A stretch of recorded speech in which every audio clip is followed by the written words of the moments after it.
यार लास्ट वाला बल्ब बंद करना।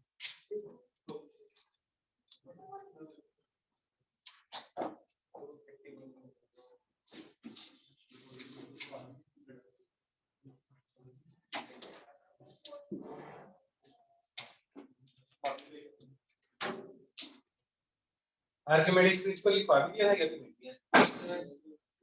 ठीक है, दो लेवल्स के बीच का प्रेशर डिफरेंस मेजर करना सिखा दिया था।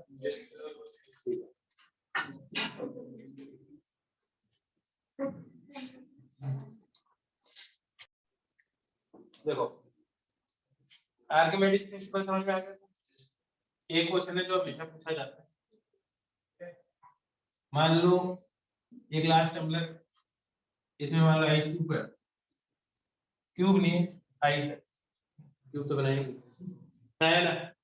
आपको ये बताना है इसकी जो डेंसिटी होती है ना वो होती है 0.92 और यहाँ की जो डेंसिटी होगी होती है वाटर की डेंसिटी होती है 1, है ना। मतलब रिलेटिव डेंसिटी लिखिए। आपको ये बताना है कि इसका कितना पोर्शन आ रहा है, कितना पोर्शन सबमर्ज है। उससे पहले जरूरी बात ये है, पहले देख लेते हैं कितना पोर्शन क्या है इसका सबमर्ज है। ये सबमर्ज पार्ट है, rho of ice volume of ice into g, ये इसका वेट होगा। बायरेंट फोर्स किसके बराबर होगा? रो ऑफ वाटर जो लिक्विड है into volume of submerged ice into g. ये बायरेंट फोर्स हो गया, weight of the displaced fluid.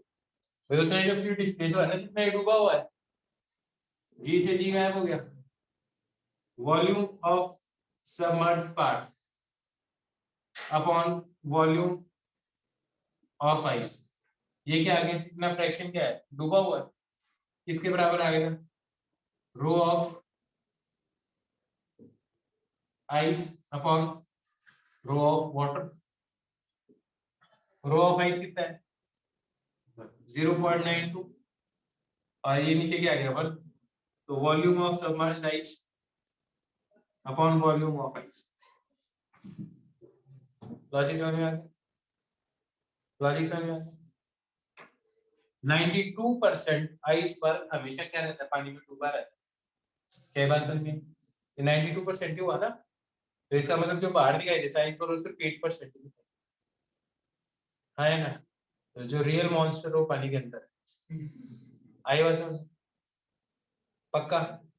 आप क्वेश्चन ये करेंगे, मान लो आइस पिघल जाए, तो मान लो पानी का लेवल आपने यहाँ पे मार्क किया हुआ, इसका पानी का लेवल यहाँ मार्क किया, ठीक है। तो पानी का लेवल घटेगा या बढ़ेगा? अब देखते हैं क्या होता है। एक्चुअली ये बताओ, जो भी आइस है यही तो पिघल के पानी बनेगा। तो देखो rho of ice volume of ice, this is the mass of ice, इसके कॉरेस्पॉन्डिंग वाटर मिलेगा तो क्या बनेगा, rho of water into volume of water. आया नहीं? ये बात समझ में? तो बताओ वॉल्यूम ऑफ वाटर किसके बराबर है?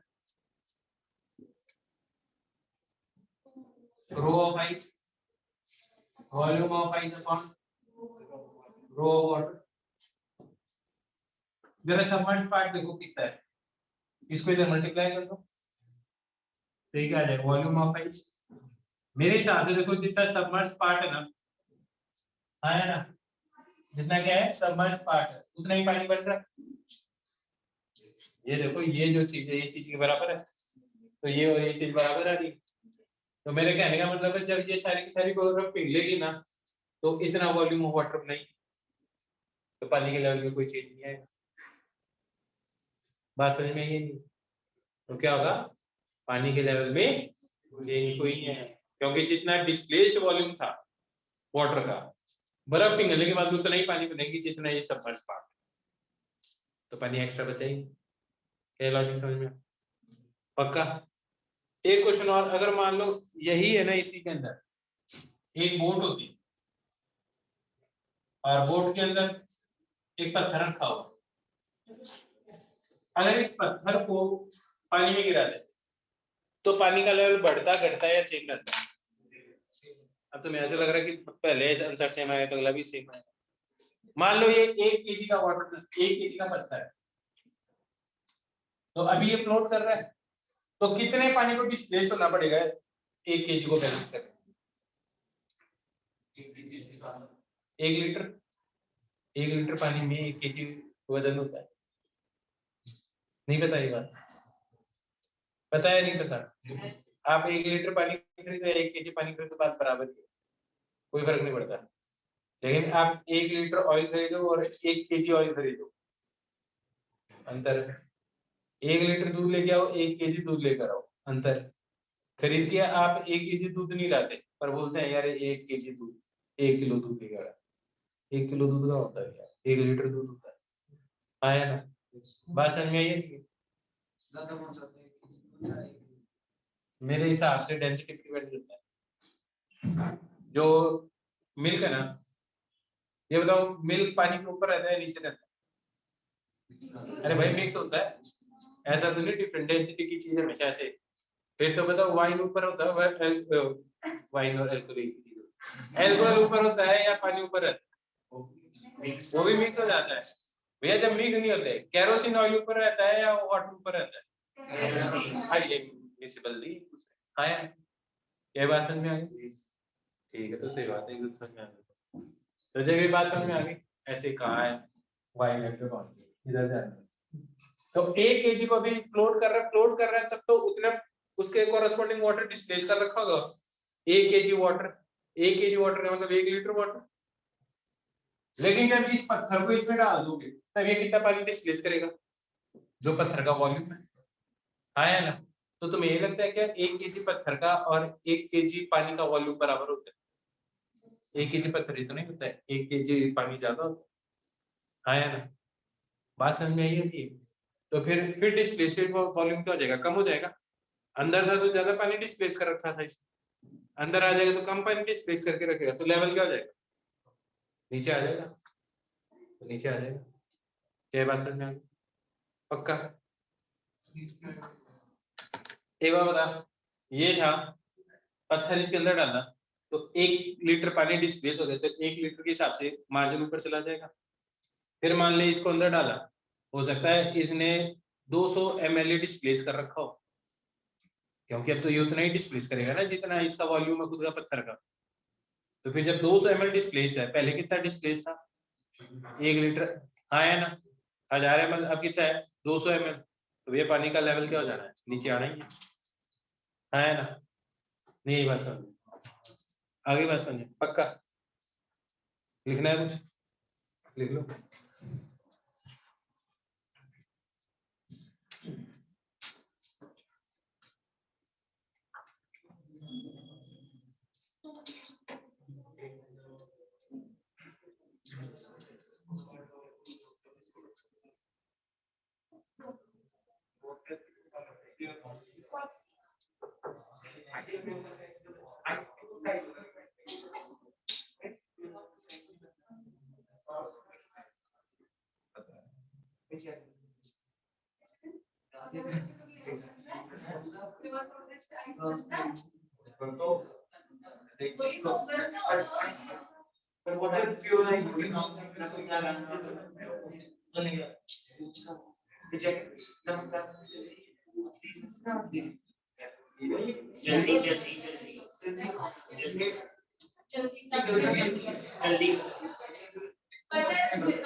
मुझे पता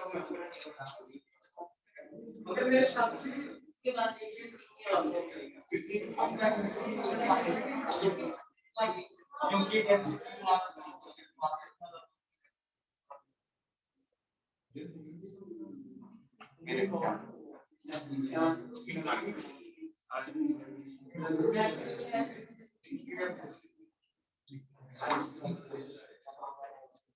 आगे मुझे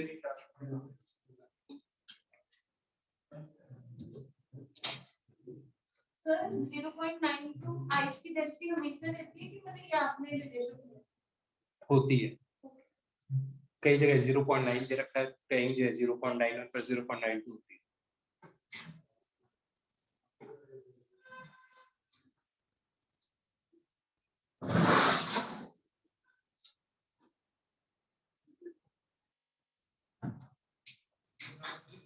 कितना लिखोगे भाई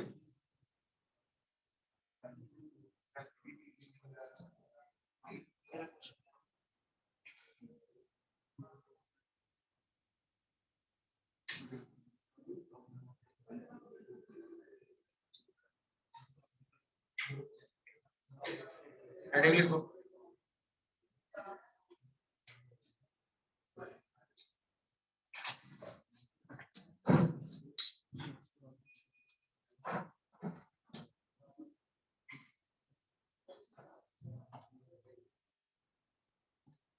एक चीज होती है इसमें ध्यान से आइडियल फ्लूइड क्या होता है फ्लूइड तो पता ही है आइडियल फ्लूइड देखो क्या होता है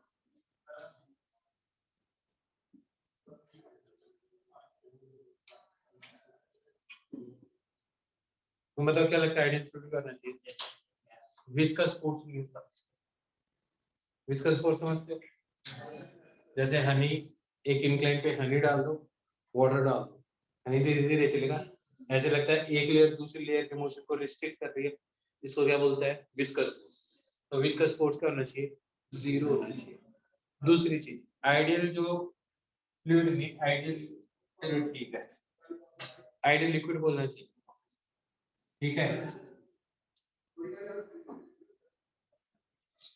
दूसरा क्या होना चाहिए इनकम्प्रेसिबल होना चाहिए क्या होना चाहिए इनकम्प्रेसिबल तीसरी चीज होनी चाहिए इरोटेशनल होना चाहिए क्या होना चाहिए इरोटेशनल होना चाहिए हाँ है ना इरोटेशनल क्या होता है इरोटेशनल है जैसे तुम देखोगे पानी के अंदर आप हाथ डाल के यूं घुमाओगे तो सारा का सारा पानी घूमने लग जाता है हाँ है ना इरोटेशन का मतलब अगर एक मॉलिक्यूल रोटेट करेगा तो उसके साथ दूसरा रोटेट नहीं करेगा जैसे मान लो तुम सारे के सारे एकदम पास पास में आके खड़े हो जाओ तो अब एक जना घूमेगा तो बाकियों को भी घूमना पड़ेगा थोड़ा थोड़ा सब में एक रोटेटिंग टेंडेंसी रहेगी ना लेकिन हर एक के चारों तरफ ऑयल लगा दो अब रोटेट करोगे तो नहीं कर पाएगा ना दूसरा पास वाला इसको बोलते हैं इरोटेशन हाँ है ना आपको तो बस 3 पॉइंट याद रखने क्या क्या होना चाहिए इनकम्प्रेसिबल विस्कस फोर 0 इरोटेशन लिख लो आइडियल फ्लूइड की प्रॉपर्टी डेफिनेशन तो मैं किताबों से मिल जाएगी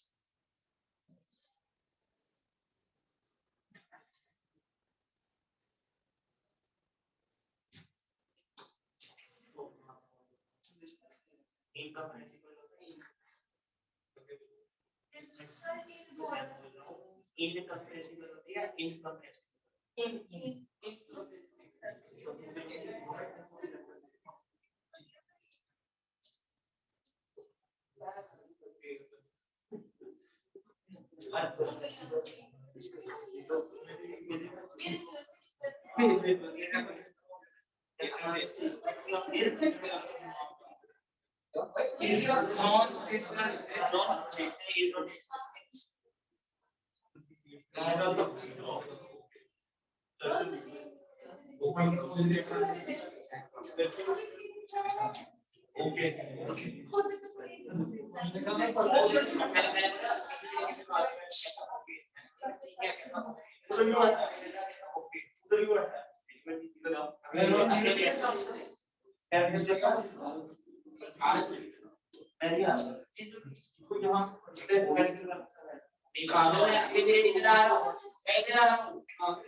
स्टेट में वो एक क्वालिटी मेरे को फिजिक्स में नहीं आती तो इधर क्लासेस के तो केमिस्ट्री में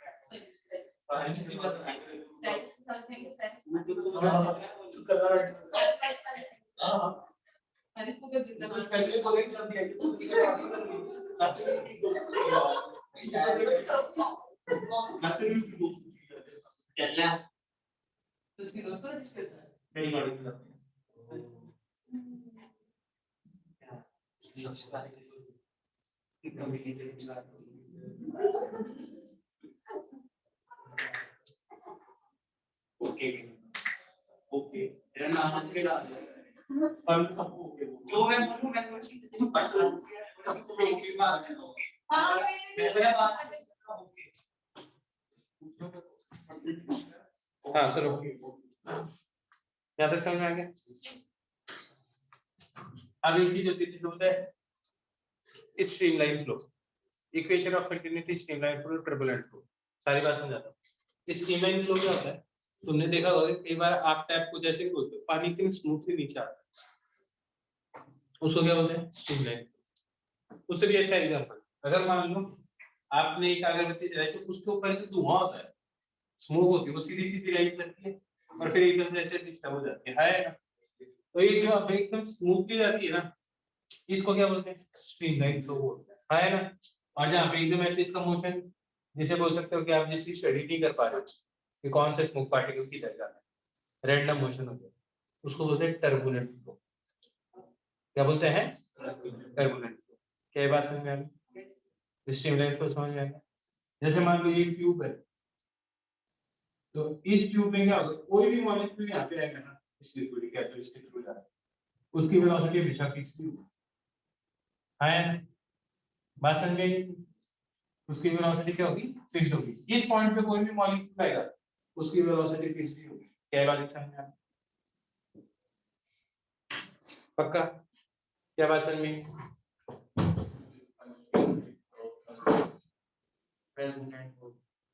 बिल्कुल ठीक है। तो इसके अंदर क्या होगा, ऐसे स्ट्रीमलाइंस बना सकते हो। स्ट्रीमलाइंस क्या काम आती है, जैसे अगर मैं बोलूं अर्थ की तरफ तुम्हें ग्रेविटेशनल फील्ड बनाओ तो तुम कुछ ऐसे बनाओ, या पॉजिटिव चार्ज से इलेक्ट्रिक फील्ड बनाओ कुछ ऐसे बनाओ। ऐसी ही स्ट्रीमलाइंस है। स्ट्रीमलाइंस क्या बताती हैं, मान लो कोई स्ट्रीमलाइन हो तो वेलोसिटी कहाँ ज्यादा लिखी, यहाँ पे ज्यादा, कब, जहाँ पे इनकी रिलेटिव डेंसिटी क्या होती है, ज्यादा होती है ना। और इस पॉइंट पे वेलोसिटी क्या होगी, लिक्विड की डायरेक्शन कौन सी होगी, इस पॉइंट पे क्या ड्रॉ कर दो, टेंजेंट ड्रॉ कर दो, इस पॉइंट पे क्या कर दो, टेंजेंट ड्रॉ कर दो, इस पॉइंट पे क्या ड्रॉ कर दो, टेंजेंट ड्रॉ कर दो, है ना। भाषण में इनको क्या बोलते हैं, स्ट्रीमलाइंस बोलते हैं। अब इस स्ट्रीम एक होता है जिसे बोलते हैं लैमिनर फ्लो। इस स्ट्रीमलाइन से समझ में आई क्या, स्ट्रीमलाइन समझ गए आगे ना कि क्या चीज होती है स्ट्रीमलाइन, ठीक है। लैमिनर फ्लो होता है ना, उसमें एक स्ट्रीमलाइन कभी भी दूसरी स्ट्रीमलाइन को नहीं काटती। लैमिनर फ्लो होता है उसमें एक स्ट्रीमलाइन दूसरी स्ट्रीमलाइन को कभी नहीं काटती, क्रॉस नहीं करेगी, कभी इंटरसेक्ट नहीं करेगी। जबकि टर्बुलेंट फ्लो में क्या होता है, ये एक दूसरे को क्या कर जाती है, क्रॉस कर जाती है। लैमिनर फ्लो समझ में, स्ट्रीमलाइन समझ में, व्हाट इज स्ट्रीमलाइन। अब कई बार है ना लैमिनर फ्लो को भी लोग स्ट्रीमलाइन ही बोलने लग जाते हैं, किताबों में भी बोला है, लेकिन स्ट्रीमलाइन एक अलग चीज है, अलग कॉन्सेप्ट है। तुम समझिए स्ट्रीमलाइन क्या चीज है, क्या होती है स्ट्रीमलाइन, विजुअली फ्लो वेलोसिटी को रिप्रेजेंट करने का तरीका, जैसे ग्रेविटेशन फील्ड को रिप्रेजेंट करने के लिए क्या होता है इलेक्ट्रिक फील्ड, वैसे ही क्या है फ्लूइड के मोशन को रिप्रेजेंट करने के लिए क्या है स्ट्रीमलाइन। आया ना वेलोसिटी, हाँ वेलोसिटी तो भी लिक्विड की, कोई भी फ्लूइड की, है ना। कहाँ पे स्पीड ज्यादा होगी, मैग्नीट्यूड ऑफ वेलोसिटी कैसे पता चलेगा, रिलेटिव डेंसिटी ऑफ स्ट्रीमलाइंस, है ना। और किसी भी पॉइंट पे डायरेक्शन कैसे पता चलेगी, टेंजेंट ड्रॉ कर, सिंपल बात है। अब बताओ लैमिनर फ्लो क्या है, जब स्ट्रीमलाइन से एक दूसरे को क्रॉस नहीं करें, है ना। एक्चुअली ये जो ऊपर जाता है ना, ये जो स्मोक जाती है, यही लैमिनर फ्लो है। लेकिन हम क्या बोलने लग जाते हैं इंटरचेंजेबली, हम लेमिनर फ्लो और स्ट्रीमलाइन फ्लो एक ही चीज समझने लगते हैं। सर मैं ऊपर स्मोक जाके तो वही जाती है तो फिर वो तो इस यहाँ तक तो स्ट्रीमलाइन है ना, ये लेमिनर है ना, इसके बाद में टर्बुलेंट है। फिर उसकी वेलोसिटी होगी, स्पीड होगी किसकी? ऊपर वाले की जो हाँ बिल्कुल है उसकी वेलोसिटी उसकी वेलोसिटी ना, वहाँ पे ये जो स्ट्रीमलाइन एक दूसरे को क्रॉस करने लग जाती है, उसको बोलते हैं टर्बुलेंट फ्लो। मतलब जो टेंजेंट होगा वो क्रॉस नहीं करना चाहिए। बात टेंजेंट की, हम एक ही पॉइंट पे दो टेंजेंट बनने लग जाएगी ना, तो यहाँ पे जो मॉलिक्यूल होगा वो इधर भी जा सकता है, इधर भी जा सकता है, तो तेरे लिए वेलोसिटी यूनिक का है। सो जैसे पोल्स मतलब मैग्नेट्स में क्योंकि डायरेक्शन एक नहीं होनी चाहिए उनकी, मतलब वो नेवर मतलब इंटरसेक्ट करते हैं ना, मतलब एक तरह से पैरेलल होगी उसका फ्लो। अरे यार तुम इतना सोचना ही नहीं है, जैसे एक नलका खोलते हो बिल्कुल पानी की आवाज नहीं आती एक लेवल पे, और उससे ज्यादा कर देते तो ऐसे आवाज आती है, और पानी का मोशन एकदम टर्बुलेंट टाइप का हो जाता है। हाँ बिल्कुल, जाग से बच जाता है। आया ना बात समझ में आई है? स्ट्रीमलाइन समझ में आ गया, लेमिनर फ्लो समझ में आ गया, टर्बुलेंट समझ में आ गया, डेफिनेशन तो पढ़ ही लोगे। Sir turbulent TARBULANT turbulent flow, ये एनसीईआरटी में एक टॉपिक है रेनॉल्ड नंबर, उसकी रीडिंग लगाना, वो बताएगा रेनॉल्ड नंबर 100,000 के आसपास रहता है, तो ये क्या रहता है? लेमिनर रहता है। 1000 से 2000 के बीच में रहता है, तो ये क्या रहता है? अनस्टेबल फॉर्म में, बीच बीच में टर्बुलेंट, बीच बीच में स्ट्रीमलाइन। जैसे तुम देखते हो धुआं इसी पॉइंट तक नहीं, कभी इससे ऊपर वाले लेवल तक भी जाती है लेमिनर, कई बार इससे नीचे भी डिस्टर्ब हो जाती है ना। तो ये जो है वो unstable, that is critical reason है वाला, है ना। फिर जहाँ पे भी 1000 से 2000 हो गया, फिर 2000 से जो भी ऊपर जाता है उसकी वैल्यू हमेशा क्या मिलती है आपको? टर्बुलेंट मिलती है या ना।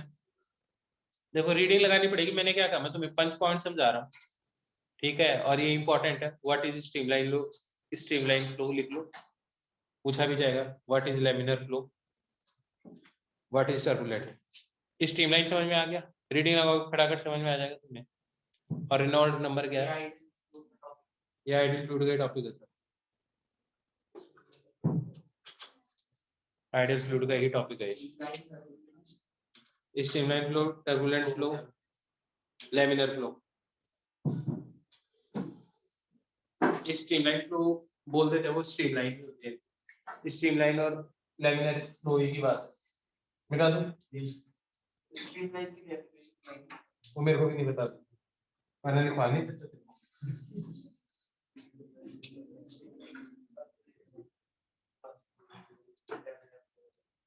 प्रदीप से ना, प्रदीप जैसे उड़ा है उनसे रटना, इनसे मत पढ़ना।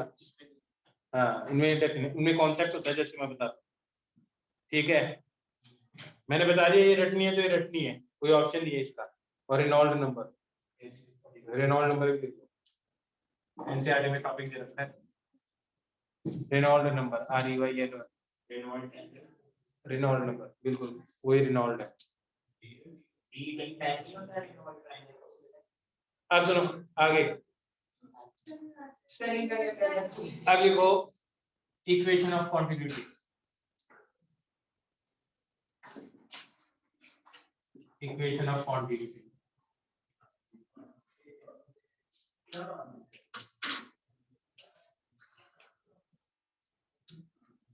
देखो क्या होती है इक्वेशन ऑफ कॉन्टिन्यूटी।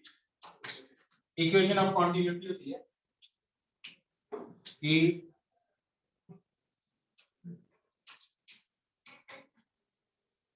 ये क्यूब है, यहाँ पे एरिया ऑफ क्रॉस सेक्शन ये वाला, यहाँ पे area of cross section steady flow है। स्टेडी मतलब ये पूरा पूरा लिक्विड से भरा हुआ और फिर पानी इधर जा रहा है। यहाँ पे वेलोसिटी v1 है, यहाँ पे वेलोसिटी v2 है। मेरे को बताओ इसके थ्रू ज्यादा पानी जा रहा है पर यूनिट टाइम है, इसके थ्रू ज्यादा जा रहा है? सेम ही जा रहा है। क्यों? अगर मान लो जैसे 5 लीटर आता है और इधर से 2 लीटर जाता है, तब तो ये ट्यूब यहाँ से ऑब्वियस हो जाती है, ऑब्वियसली जाती है तो है ना। और अगर मान लो यहाँ पे 3 आ रहा है और यहाँ से 5 निकल रहा है, तो पानी की क्राइसिस खत्म हो जाती है। ठीक है, अब क्योंकि ये दोनों ही काम नहीं होते तो एक ही ऑप्शन बचा है, ना तो ट्यूब को ओबेसिटी हो रही है और ना ही पानी की क्राइसिस खत्म हो रही है, तो एक ही ऑप्शन है क्या, जितना पानी अंदर आ रहा है उतना ही पानी बाहर जा रहा है। तो एक सेकंड में ये पानी कितनी आगे निकल जाएगा, ये कितना वॉल्यूम हो जाएगा, ये डिस्टेंस क्या हो जाएगी v1 into t, टाइम ले लिया यूनिट टाइम, तो ये वॉल्यूम कितना आ जाएगा a1 v1। ऐसे एक सेकंड में ये वाला वॉल्यूम कितना आ जाएगा a2 into v2, है ना, इसे क्या बोलते हैं, इक्वेशन ऑफ कॉन्टिन्यूटी बोलते हैं, है ना। फिर से डेफिनेशन तुम पढ़ लो, ठीक है। इक्वेशन ऑफ कॉन्टिन्यूटी समझ में आएगी, वेलोसिटी a1 यहाँ का क्रॉस सेक्शन, a2 यहाँ का क्रॉस सेक्शन, b2 यहाँ की वेलोसिटी, है ना। a1 b1 should be equal to a2 b2, पक्का पक्का। अब ये तो कौन सा फ्लूइड है, इनकम्प्रेसिबल है। अगर मान लो कंप्रेसिबल हो तो यहाँ पे डेंसिटी ρ1 मान लो, यहाँ पे डेंसिटी ρ2 मान लो। ऐसा तो हमेशा ही होगा ना, जितना पानी अंदर जाएगा केजीबी उतना ही बाहर निकलना चाहिए, तो उस टाइम पे क्या लिखोगे, ρ1 a1 b1, तो ये हो गया जो मास अंदर जा रहा है, तो जो मास बाहर निकल रहा है वो किसके बराबर है, ρ2 a2 b2।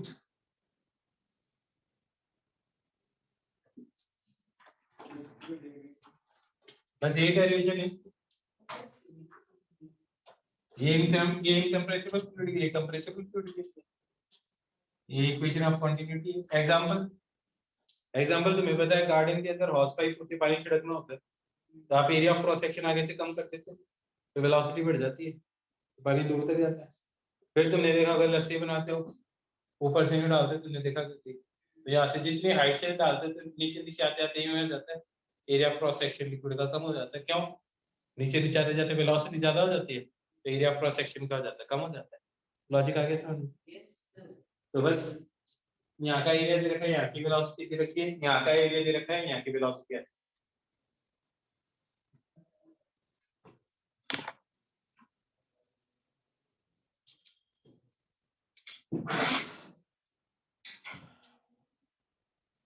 ऑनलाइन वालों के लिए फोन पे चार्ज हो जाएगा ना, तो मैं दूसरे फोन से क्लास करूंगा, ये चार्ज होने वाला है, लेकिन अभी चलेगा।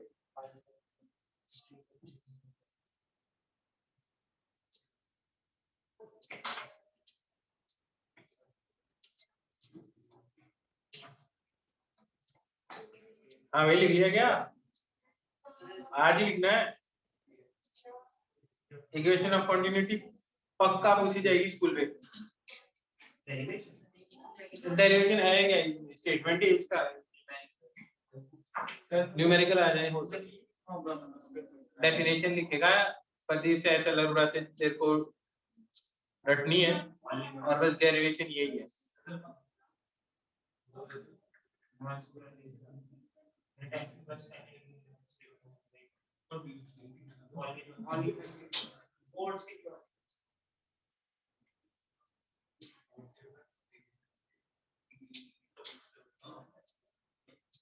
ऐसे तो तुम इसकी डेफिनेशन बना सकते हो, in a steady flow the amount of liquid flowing in the tube is equal to the amount of fluid leaving the tube।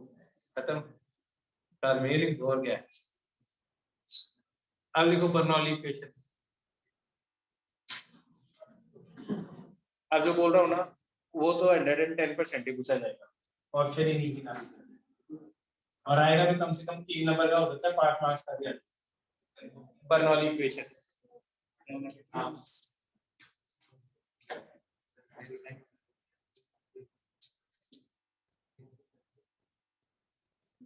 Bernoulli theorem. देखो क्या होता है बर्नौली थ्योरम, बर्नौली इक्वेशन की बात है। पहली बात ये सिर्फ स्ट्रीमलाइन फ्लो के लिए एप्लीकेबल होती है, लैमिनर फ्लो के लिए, आइडियल फ्लूइड की मान लो ये ट्यूब की हो,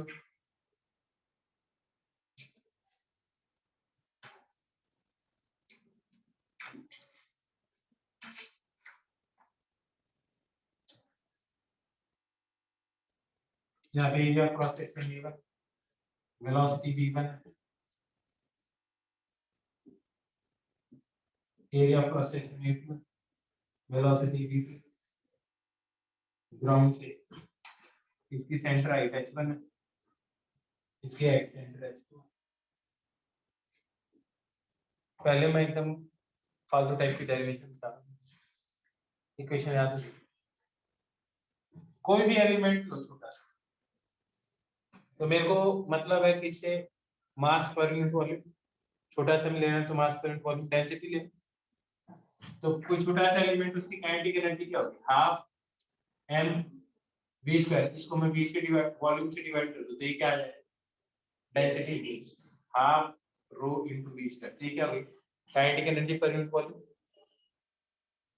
और साथ में क्या आएगी इसके अंदर, पोटेंशियल एनर्जी, ये मान लो h है ऊपर है यहाँ से, तो इसके पास और कौन सी एनर्जी होगी, हाफ हाफ रो जी एच, क्योंकि विस्कस फोर्स है नहीं तो एनर्जी का टोटल लॉस होना नहीं चाहिए। यहाँ पे एक एनर्जी और है जिसको बोलते हैं प्रेशर के कारण की एनर्जी। अब सोचो प्रेशर के कारण कैसे एनर्जी होती है, प्रेशर की यूनिट देखो, जैसे मैंने लिखा 10 newton per metre square, metre से मल्टीप्लाई करो मीटर से डिवाइड करो, ये चीज किसकी यूनिट हो गई, वॉल्यूम, और ये किसकी यूनिट है, वर्क की। आया ना, जूल बन गया, तो जूल पर यूनिट वॉल्यूम। तो प्रेशर को अपना फोर्स अपॉन एरिया की जगह आप ये भी सोच सकते हो कि प्रेशर एरिया बताता है एनर्जी पर यूनिट वॉल्यूम। आया ना, क्या बताता है, एनर्जी। भैया एनर्जी होती है ना प्रेशर के पास, तुम्हें पता है पिस्टन के अंदर प्रेशर जनरेट होता है, उसके कारण पिस्टन क्या कर रहा है, मूव करता है, नहीं आई बात समझ में, तो उसके पास एनर्जी होगी तभी तो एनर्जी दे रहा होगा ना, नहीं आई बात समझ। तो प्रेशर को आप दूसरे तरीके से ये भी सोच सकते हो, फोर्स अपॉन एरिया की जगह प्रेशर क्या रिप्रेजेंट कर रहा है, energy per unit volume represent कर रहा है। हाँ है ना, दैट इज, इसके अंदर मैं कहता हूँ कि 10 newton per metre square, that is 10 pascal. तो आप ऐसे सोच सकते हो कि इसका मतलब 10 न्यूटन फोर्स लग रहा है पर मीटर स्क्वायर। आप ये भी सोच सकते हो कि इसके पास एनर्जी है कितनी, प्रेशर एनर्जी कितनी है, 10 जूल पर मीटर क्यूब। 1 मीटर क्यूब के अंदर जो इसके पास कैपेसिटी होगी वर्क करने की कितनी होगी, 10 जूल, इतनी एनर्जी इसके पास स्टोर। क्या बात समझ में आ गई, प्रेशर को एक और तरीके से सोचना आ गया। साथ में क्या करते हो, प्रेशर एनर्जी, तो 3 एनर्जी का सम हो गया, और वो एनर्जी है, इन सब का क्या होता है सब कांस्टेंट, इसी को क्या बोलते हैं, बर्नौली थ्योरम या बर्नौली इक्वेशन बोलते हैं।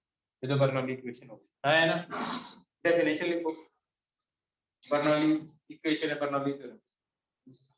it states that for an ideal fluid, the sum of pressure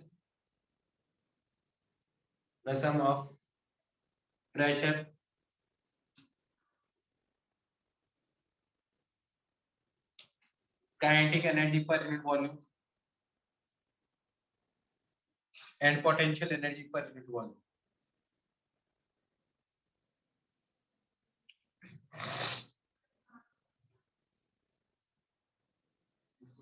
kinetic energy per unit volume and pressure energy per unit volume।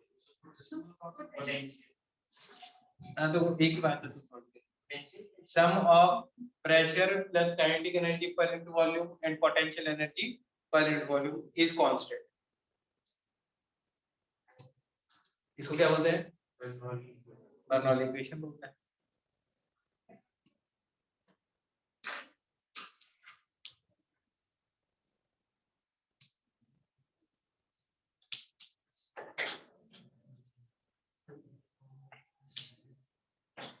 अब क्या इसको डिराइव करना है ना, इससे पहले इसका मास को आगे डेंसिटी के क्यों किया, एक बार तो यहाँ का मास यहाँ पे क्या रोल प्ले करेगा, मास लोगी कहाँ का,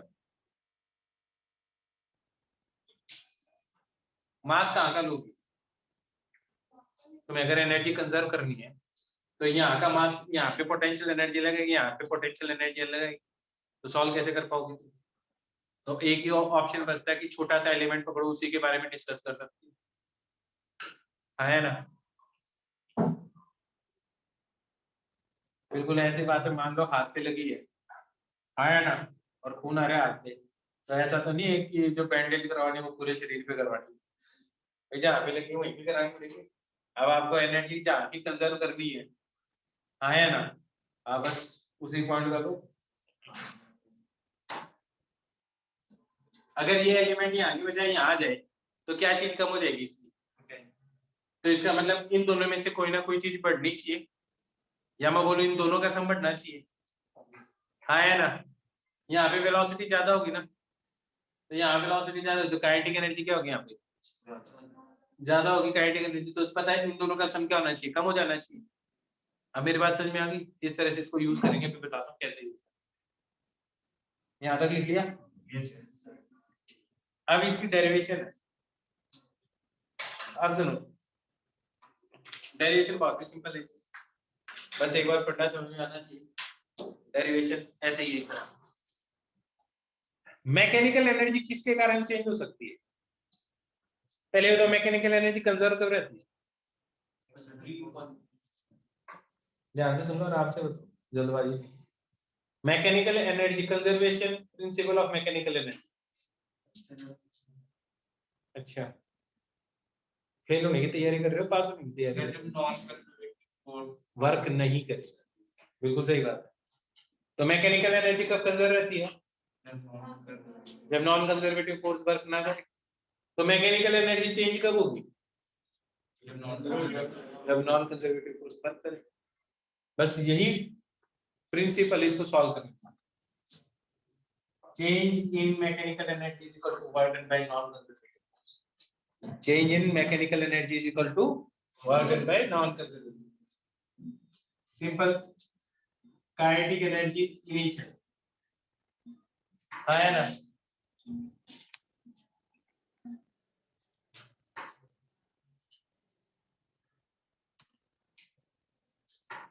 काइनेटिक एनर्जी इनिशियल कितनी होगी? हाफ वन वाले पॉइंट के लिए रो v1 के स्क्वायर है ना। अब एक चीज सोचो, मैं ऐसे ना करके, क्योंकि ये तो पर यूनिट वॉल्यूम ले लीजिए मेरे को, क्योंकि रो है ना, तो तुम ध्यान से देखो, एक सेकंड में ये इतना आगे आ जाएगा, तो ये वॉल्यूम कितना हो जाएगा? a1 v1। तो kinetic energy half a1 v1 into रो।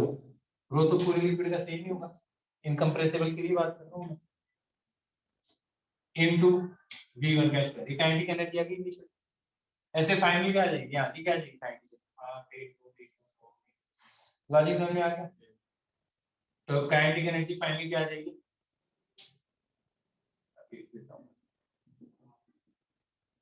हाफ a1 b1 आगे इनटू v2 स्क्वायर, है ना। यहाँ पे पोटेंशियल एनर्जी क्या होगी?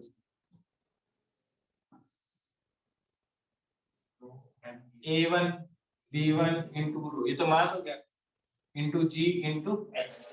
ये जो लिक्विड है इसका सेंटर मास है, तो यही आएगा, सेंटर पे लगाइए। यहाँ पे क्या है potential energy? Half a2 v2 रो g, गलती से है आया, कैसे आया? गलती से आ गई। अब चेंज इन मैकेनिकल एनर्जी देखो, मैकेनिकल एनर्जी किसके बराबर होती है? Mechanical energy kinetic energy plus potential energy होती है। तो चेंज इन मैकेनिकल एनर्जी किसके बराबर होती है? Mechanical energy final minus mechanical energy, और ये चीज किसके बराबर होगी?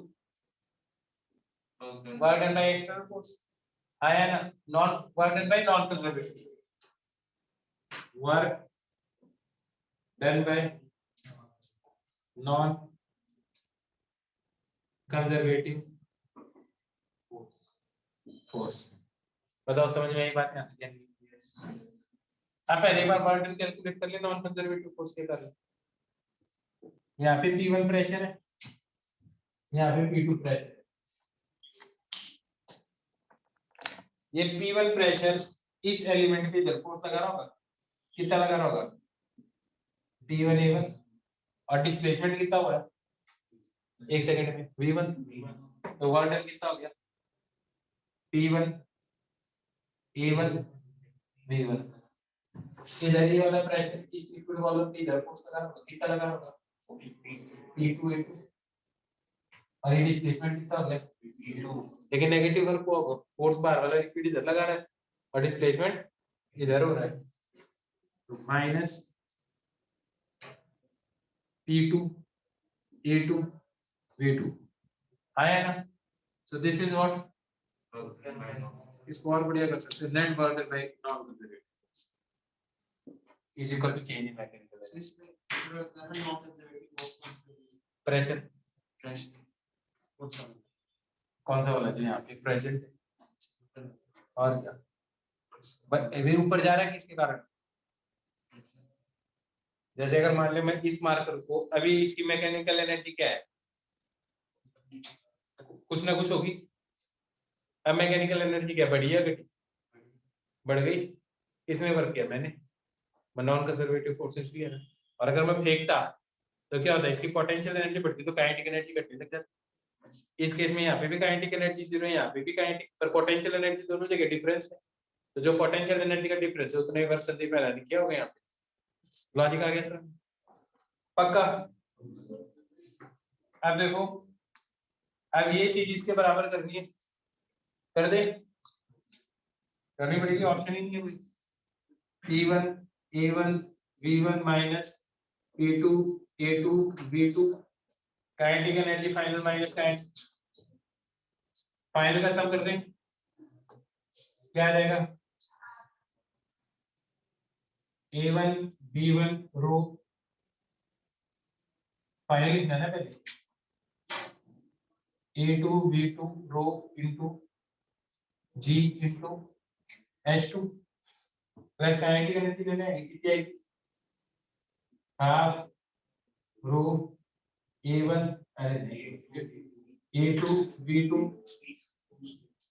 एंड V2 स्क्वायर, यही आएगा माइनस A2 A1 V1 रो G H1 माइनस A2, अरे भाई हाफ A1, बहुत कंसंट्रेशन चाहिए,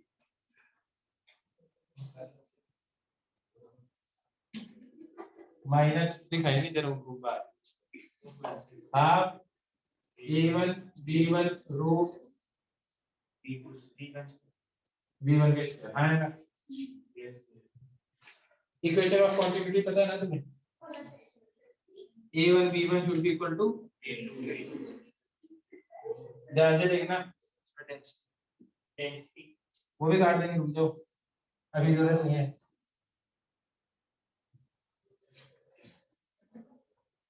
ये सब गायब हो जाएंगे, ये सब गायब हो जाएंगे, P1 माइनस P2। अब मैं उधर से कुछ चीज को इधर सप्लाई कर रहा हूँ, और क्या सप्लाई करेंगे, इसको इधर ले जाए, क्या आ जाएगा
अब ठीक है, दिखाई दे रहा है?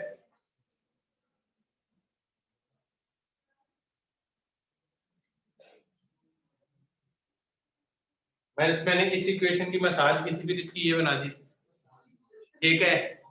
बात समझ में आई है नहीं आई? सर फिर आगे भी कर सकते हैं ना प्रेशर, क्योंकि वाटर फ्लो तो आगे की तरफ हो जाएगा। तो यार तेरे को इस एलिमेंट पे वर्क निकालना है इससे, तो इस पूरे को एक एलिमेंट मान रहा है, इसका डिस्कशन कर रहा है। तो इधर से जो चीज इधर गई उसका एंड अप इधर ही तो हुआ ना। तो तूने देखा यहाँ जो वर्क हुआ और यहाँ जो वर्क हुआ, इन दोनों की एनर्जी की बात कर रहा है ना।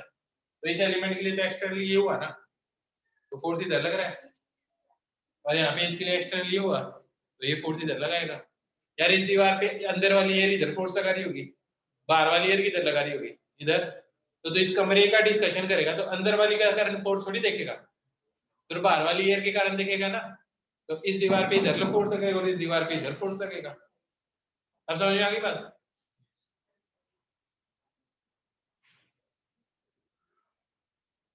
रट लो इसको ढंग से, ये पूछा जाएगा पेपर में पक्का। इसको 2 बार करनी है डिराइव, एक बार एक देख के कर ली, एक बार बिना देख के अभी कर लो नेक्स्ट पेज पे। लॉजिक सिंपल है एकदम। क्या logic? Work done by non conservative force is equal to what? Change in mechanical energy. वो बोलते मैंने कुछ सुन के आया था, अभी वो पेपर में पता चल जाएगा, सीख भी लिख के आएगा।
तो मैंने आपसे बोला कि मैं पहले में आ जाए मैं पीछे दिखा दूंगा पहले बोलूंगा मैं बुद्धि मत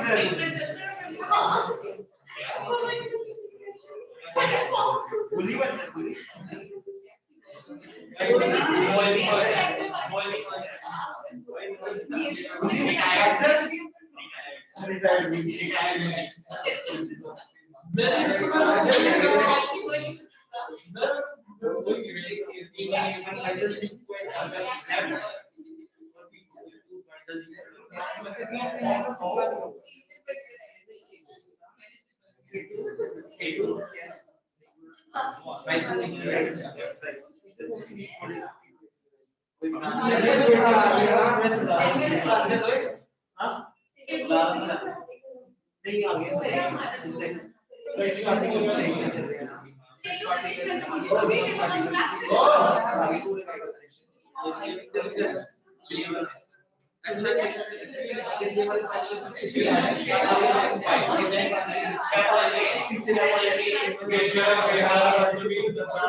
यार उसको मेंशन करना जरूरी होता है ये भी पे है वो चैनल का उसको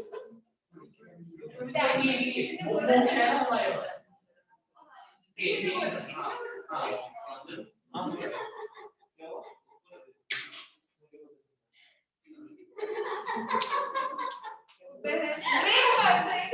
बस एंजल को पहन दो एंजल को पहन दो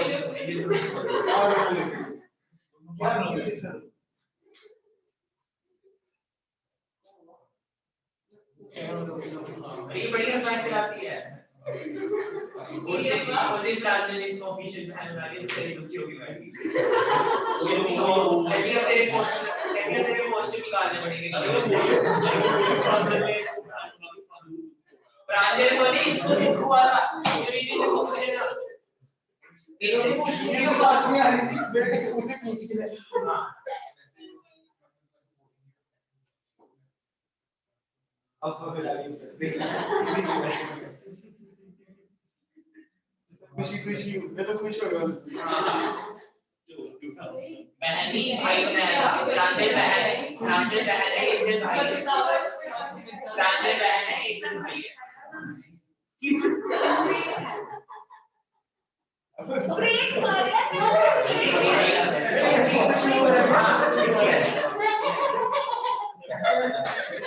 क्या ये क्या होता है जर्नी से और तू जानता है लेकिन उस सार्काज्म की सेंस में नहीं कपल के देखो कैमरा तो वही जंगलों में मेरी क्लास में क्रॉस है जो मेरी क्लास में इसके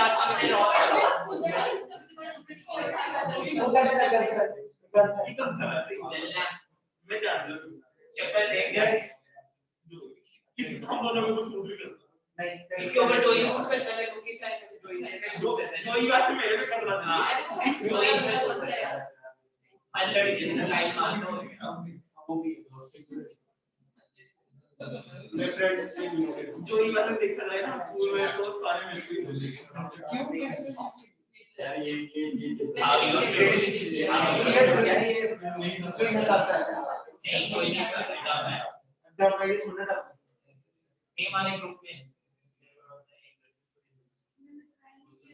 मुझे नहीं सुनना कोई प्रोजेक्ट की बॉयफ्रेंड हां किसी को बॉयफ्रेंड का टाइप बॉयफ्रेंड तो कर दिया था ये वो है नहीं जो हमारी मैंने कुछ स्टोरी पुराना है चलो बात अब कोई मिनट वो भी बात विकास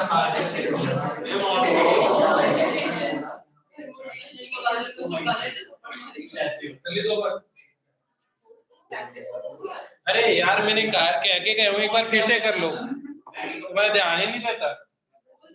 मैंने कहा कि 101% आएगी।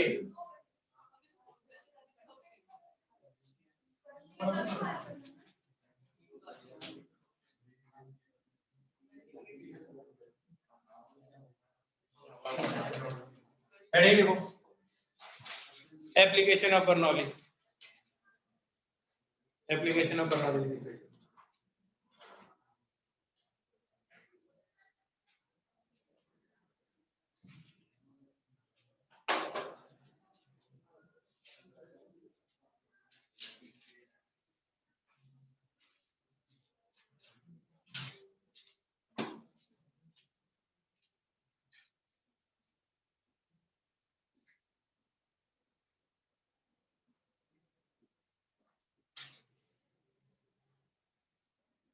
एक तो बताइए उसमें liquid always flows from higher pressure to,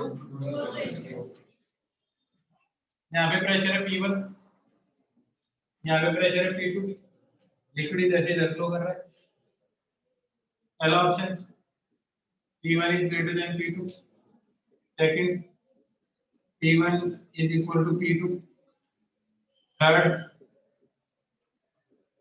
P1 is less than P2। First गलत है,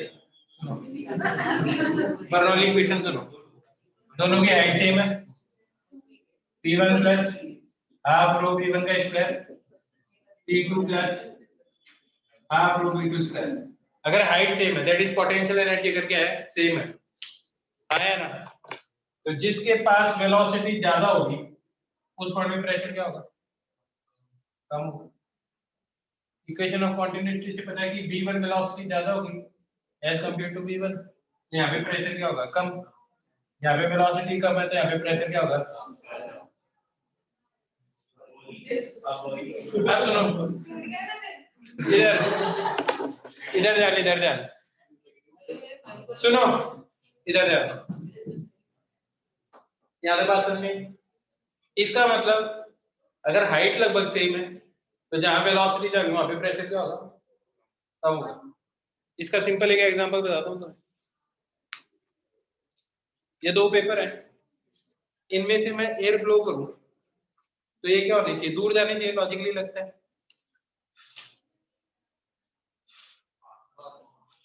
रीजन भी यहाँ पे वेलोसिटी जब ज्यादा होगी तो यहाँ पे प्रेशर क्या हो जाएगा कम, यहाँ प्रेशर क्या हो गया ज्यादा, बढ़ जाएंगे। आया ना, इसलिए तुमने देखा होगा जब आप फैन ऑन करते हो तो जो पर्दे है ना वो आगे की तरफ आते हैं, क्योंकि सामने की तरफ एयर की स्पीड क्या हो जाती है ज्यादा, तो यहाँ प्रेशर क्या हो गया कम, पीछे की साइड प्रेशर क्या हो गया ज्यादा, तो ये ऊपर ऐसे लिफ्ट हो जाता है। आया ना। और एग्जांपल बताता हूँ, तुमने देखी होगी जो फ्रिस्बी होती है उसकी शेप कुछ ऐसे होती है।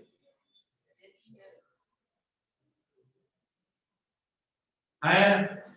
अब जब ये ऐसे आगे मूव करेगी तो जो भी एयर टकराएगी वो इधर से जाएगी ज्यादा से ज्यादा, तो एयर की स्पीड कहाँ पे ज्यादा होगी ऊपर, यहाँ पे क्या होगी कम, तो यहाँ स्पीड ज्यादा होगी तो यहाँ पे प्रेशर क्या हो गया, और यहाँ प्रेशर क्या हो गया, तो नेट फोर्स इसके ऊपर लग जाता है, तुम ऐसे फेंकते तो अपने आप ऐसे लिफ्ट हो जाती है, आया ना। तो फ्रिस्बी का तरीका पता चल गया। ऐसे एरोप्लेन के विंग्स होते हैं ना, टेक ऑफ और लैंड करते टाइम पीछे जो फ्लैप होता है, उनका भी प्रिंसिपल यही है कि जब उसको ऊपर जाना तो विंग के ऊपर वाली डायरेक्शन में स्पीड क्या हो जानी चाहिए एयर की ज्यादा, नीचे वाले पॉइंट पे क्या हो जानी चाहिए, ये लॉजिक समझ में आ गया अच्छी तरह से। तो जहाँ पे वेलोसिटी ज्यादा होगी वहां पे प्रेशर क्या होगा, कम होगा। इतना फंडा समझ में आ गया, ठीक है। और सोचो तुम, मान लो कोई बॉल है,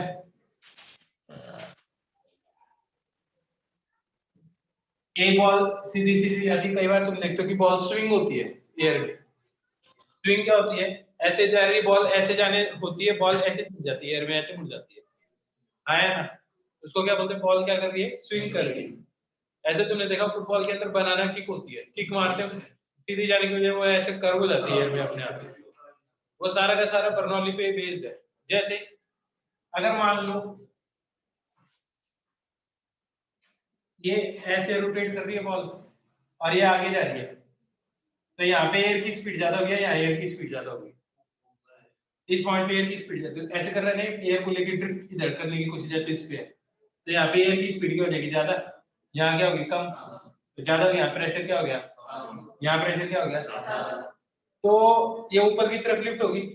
तो अगर ये स्पिन नहीं करके जाती तो ये यहाँ टक्कर खानी चाहिए थी इसको, लेकिन अभी कहाँ टक्कर खाएगी, कुछ आगे जाके टक्कर खाएगी, क्योंकि इसको एक हल्का सा ऊपर की तरफ क्या मिल गया, लिफ्ट मिल गया, आया ना। तो तुमने देखा होगा टेबल टेनिस खेलते हैं ना, तब होता है कई बार आप क्या करते हो, इसको ऐसे हिट करते हो चॉप, आया ना। तो चॉप करते हो आप ऐसे को आगे फेंकते हो, तो चॉप करके फेंकते हो तो ये एक्चुअली लगता है कि यहाँ जाएगी, लेकिन ये क्या चली जाती है, नेट के ऊपर से निकल जाती है, नीचे से यहाँ से हिट करते हो और फिर भी वो वापस चली जाती है, आया ना। कई बार क्या होता है कि बॉल लगता है कि टपका ही खाएगी, पहले ही टपका खा जाती है, आया ना। उसमें क्या करते हो, बॉल को ऐसे स्पिन कर देते हो ऊपर की साइड से, तो वो क्या करती है, वो पहले ही टपका खा जाते हैं। तो तुमने देखा जब भी तुम स्मैश मारते हो, आप रैकेट को यूं नहीं रखते, आप रैकेट को यूं करते हो ताकि वो पहले टपका खाए। इसका मतलब जब ये ऐसे घूम रही होगी, ऐसे घूम रही होगी, तो यहाँ एयर की स्पीड क्या होगी, ज्यादा हो गई, यहाँ क्या हो गई, तो नेट फोर्स नीचे लग गया, आया ना। तो तुमने देखा होगा जब भी आप स्मैश मारते हो, आप ऐसे मारते हो, ये इस स्पिन के साथ मारते हो, ये स्पिन देने के साथ में, तो जब तुम इसको ऐसे हिट करोगे तो ये बॉल सीधा हिट करोगे तो ये टेबल के पार चली जाएगी, लेकिन जब तुम इसको ऐसे हिट करोगे तो ये पहले टपका खाने की कोशिश करे तो वो टेबल पे टपका खाएगी उसके बाद। ये बात समझ में आ गई। ऐसे ही जो बॉल होती है ऐसे या ऐसे घूमनी है, तो तुमने देखा होगा जो बनाना की कोई उसमें बॉल ऐसे घूमती हुई जाती है ना, पाँव से कुछ टेढ़ा मारते हो उसके, तो वो ऐसे रोटेट होते हुए जाती है। ये लॉजिक समझ में आ गया पक्का। इसमें एरिया का कोई रिलेशन नहीं है सर, यहाँ पे एरिया कम था तो प्रेशर वहां ज्यादा होगा, ऊपर एरिया तो सेम, ये प्रोजेक्टेड एरिया ही है ना तुम्हें, तो यहाँ नहीं ऊपर वो एक ही बात है, बाद में बताऊंगा तुम्हें फंडा, आगे एप्लीकेशन में आना। पाइप जमीन में पड़ी है और उससे फिर पाइप जमीन पे बढ़िया से उठाएगी, फिर हम इसे आगे से कंप्रेस करेंगे, फिर फट जाएगा, वेलोसिटी बढ़ गई तो प्रेशर घट गया ना उधर। अरे यार कार्डियक अरेस्ट आता है ना, रीजन यही तो होता है, आपकी आर्टरी, आर्टरी के अंदर मान ले यहाँ पे फैट जमा हो गया, कोलेस्ट्रॉल, कोलेस्ट्रॉल जमा हो गया तो यहाँ पे एरिया क्रॉस सेक्शन कम हो गया, एरिया क्रॉस सेक्शन कम हो गया तो यहाँ पे वेलोसिटी ज्यादा होगी, अंदर प्रेशर कम हो गया, चारों तरफ प्रेशर गया ज्यादा तो कॉन्स्टिट्यूट हो जाती है, जैसे कॉन्स्टिट्यूट हो जाती कहते हैं अटैक आया, और जब बोलते हैं ना एक अटैक दो अटैक आ गए एक साथ, आया ना, तो ये कंप्रेस हो जाती है तो ब्लड की सप्लाई रुक जाती है हार्ट के पास, आया ना। फिर वो धीरे धीरे अपने आप खुलती है, फिर से स्पीड बढ़ती है, फिर से कौन, तो जिसे बोलते हैं ना रिपीटेड अटैक्स आ जाते हैं कई बार, तो यही तो होता है। बात समझ में आई नहीं, अब लॉजिक समझ में आ गया, एरिया ऑफ क्रॉस सेक्शन होने से होता है क्या है और फैट बढ़ने से क्या होता है, बिल्कुल जरूरी है, समझ में आ गया, मिटा दो इसको, ये तो कहानी बताइए मैंने सारी की सारी। अब तुम एनसीईआरटी में पढ़ोगे तो इसमें से किसी को मैग्नेस इफेक्ट बोलते हैं, कभी कुछ बोलते हैं, तो रीडिंग लगा लोगे तुम इसकी, ठीक है। पर बेसिक फंडा समझ में आ गया ना तुम्हें?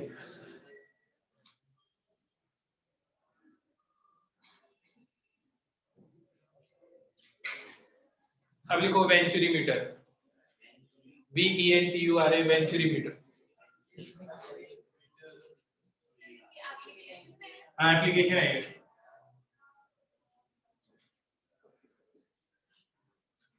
देखो, it is an instrument, it is an instrument which is used to measure, it is an instrument which is used to measure, it is an instrument which is used to measure flow speed of a fluid in a tube, flow speed of a liquid in a tube, flow speed of a liquid in a tube।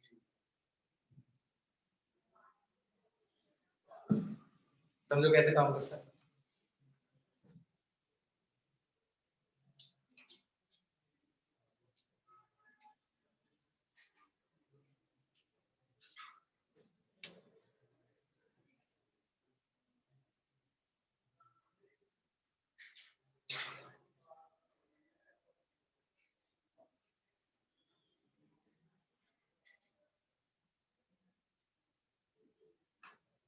इसमें मान लो liquid flow कर रहा है, ठीक है, इसके अंदर liquid इस हाइट तक भरा हुआ है, इसमें लिक्विड इस हाइट तक भरा हुआ है, ये हाइट मान लो h1 है, ये हाइट मान लो h2 है ना। तो ऐसे कोई पानी डालो उस ट्यूब में, आप ऐसे ट्यूब डाल दो तो उसमें पानी की लेवल तक राइज कर जाता है, ठीक है, ये पानी स्टैटिक ही है। अब देखो इस पॉइंट पे प्रेशर क्या होगा, P1, यहाँ पे एटमॉस्फेरिक प्रेशर है P0, हाइट के कारण ρgh, तो एक इसका कितना प्रेशर होगा P0 प्लस ρgh1। इस पॉइंट पे क्या प्रेशर होगा P0 प्लस h2। लॉजिक समझ आ गया? यहाँ पे वेलोसिटी v1, यहाँ पे velocity v2, area of cross section a1, area of cross section a2। Bernoulli equation लगा दें, ग्राउंड से दोनों की हाइट क्या सेम है, तो पोटेंशियल एनर्जी तो दोनों लेवल के लिए क्या है, सेम। तो P1 half rho v1 square, P2 plus half rho v2 square. आया ना? आया ना? समझ में आ गया? रो जी एच और रो जी एच तो कट जाएगा, ये जो ग्राउंड से हाइट आएगी दोनों की सेम ही आएगी। ये हाइट अलग है, ये ट्यूब डाली उसकी हाइट यहाँ पे प्रेशर मेजर करने के लिए। इसको ध्यान से देखो, ये क्या होगा,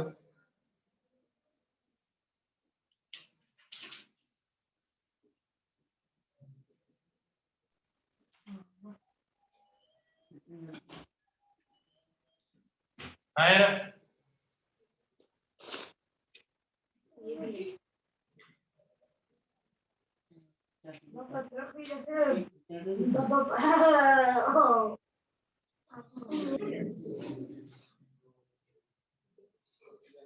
हाँ इधर जा, यहाँ तक समझ में आ गया?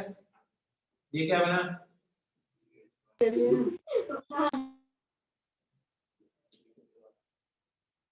प्रॉब्लम होगी लोगों को।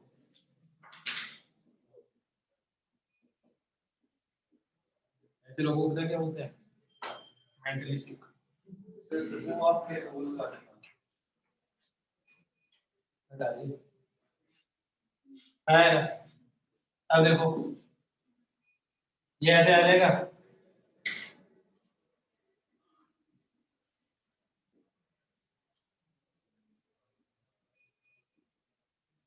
यहाँ तक आ गया, समझे? यहाँ तक आ गया ना? अब v1 और v2 पता है, साथ में इक्वेशन और लगा दो, that is equation of continuity. लगा दिया इक्वेशन ऑफ कंटिन्यूटी, आया ना? a1 v1, a2 v2, v2 को क्या लिख सकते हो,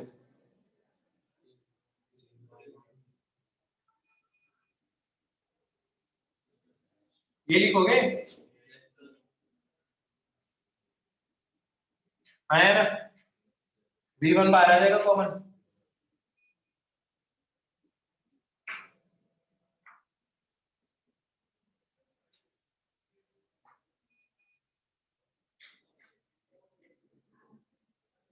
सही बात है, तो V1 किसके बराबर आ जाएगा?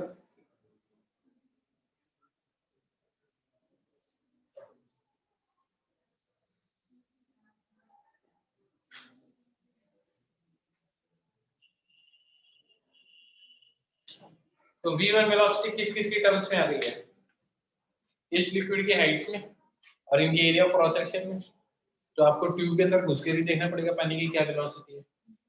आया ना, यहाँ की वेलोसिटी अगर यहाँ की कैसे आएगी? बिल्कुल, बहुत बढ़िया। इसको मत सॉल्व करने लग जाना फिर से। एक का पता चल गया तो दूसरे इक्वेशन ऑफ क्वांटिटी से निकाल लेना सीधा V2 आ जाएगा। ये ग्राउंड से जो आएगा, जैसे दोनों सेम ही है तो वैसे भी कट जाने दोनों तरफ। समझ में आ गया? पक्का?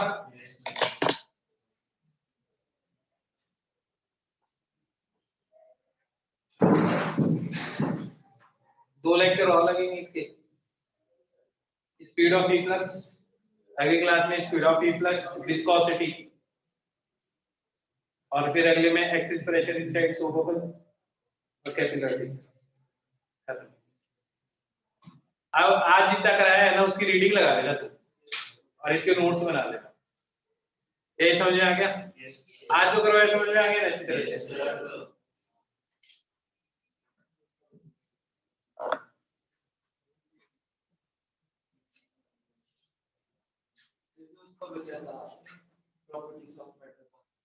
क्या बचा हुआ?